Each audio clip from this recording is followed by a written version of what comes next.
The Los Angeles Bureau acts as a clearinghouse for coverage of news in the Pacific states. In addition, we originate a number of daily newscasts from the Bureau. Merrill Muller is one of the correspondents. In addition to regular newscasts for the Information Network, Muller is heard on our space coverage as well. It's a simple matter to reverse the network line so that Los Angeles can feed a program or news material to New York. The Chicago Bureau acts as a clearinghouse for news in the Midwestern part of the country. And as with all bureaus, Chicago maintains close contact with New York. Commentator Paul Harvey usually originates his broadcasts from Chicago. Occasionally, Harvey goes on location, and in those cases, he originates from an affiliate. And the Chicago Bureau manager for radio keeps in touch with New York headquarters, coordinating the work of his bureau with New York. In New York, the verbatim of a Washington spot has just crossed our special teletype. This verbatim and others match the cartridges carrying our actualities and correspondent reports. From 200 to 300 cuts of tape are available on an average day. A copy of the verbatim goes to the editor and the newscaster of a particular cast. They study it, they listen to the tape. They are supposed to know the circumstances, the context of any tape they choose for their newscast. The cut is scripted, the script is edited, and the material gets on the air. And the U.S. will apologize. U.S. Representative Major General Arthur Adams, at the meeting in Panmunjom, told the North Koreans what the apology would do. It would acknowledge that the helicopter violated the airspace under the control of the Korean People's Army and violated the military armistice agreement. Nevertheless, General Adams tells the North Koreans, if you continue to detain the crew members, and if there is a deterioration in the condition of the wounded, the responsibility in the eyes of the American public and the world is yours. General Arthur Adams at Panmunjom this morning. Hanoi confirms it. The president of North Vietnam is dead.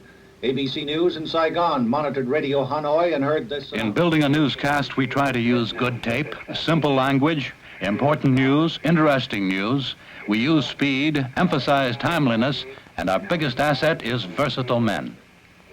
This is Steve Bell, back from Pakistan and the trip with President Nixon, and back to my regular duties here as a newscaster for the Information Network. Not all the surprises and excitement are on the road in this business. We have them every day here in our studios in New York.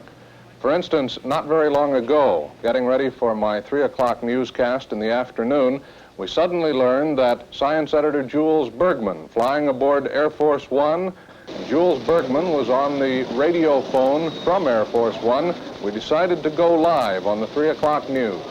Air Force One is getting near Chicago, the Apollo 11 crew aboard.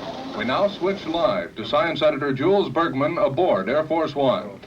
Air Force One is now on its final approach to O'Hare Field in Chicago, and the Apollo 11 marathon aboard Air Force One will land in just a few minutes, with astronauts Armstrong, Aldrin, and Collins and their families facing the day's second round of parades, speeches, and honors.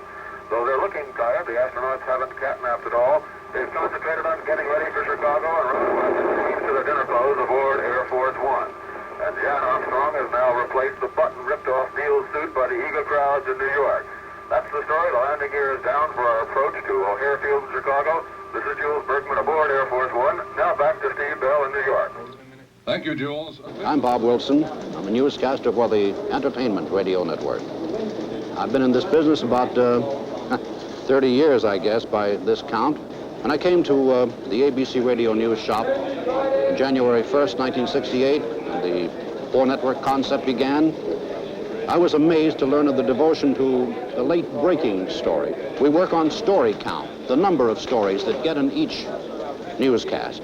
As for tape, well, we have actualities all over the place like I've never seen before. In Vietnam, that ceasefire has been in effect for 2 days now, and just before the ceasefire took effect, there was fighting at Loc Ninh.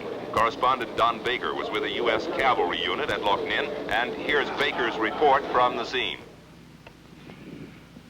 This is Loc Ninh, and at Loc Ninh in the fall, there are two things you can count on: a lot of rain and mud, and the North Vietnamese. This year, so far, no count on how many North Vietnamese there are around Loc Ninh, the Special Forces camp here, and the 1st Squadron of the 11th Armored Cavalry Regiment. But the 11th ACR has been in contact today. just about 3 clicks, 2 miles. The newscasts follow us right into the office. All casts, all feeds are available in the office, and we have our offices just off the newsroom. Don Baker is one of our men in Vietnam, mid-afternoon but now. often one of our New York newscasters could be out of town on a major story. Martin Luther King's funeral was such an occasion. People who simply want to be a part of this memorial for Dr. King. But the crush of people has now become so great. Our way of doing radio news, men at the scene reporting from the scene, making news come alive. Men and actuality, tape and machines. And with men and tape, we have the quality of being there, hearing for ourselves the realities of Earth and the wonders of space, anything that we can capture live or on tape.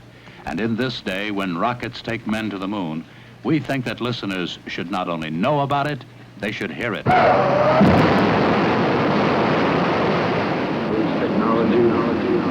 knowledge in lunar orbit. American. Apollo. Roger. They came in peace for all mankind.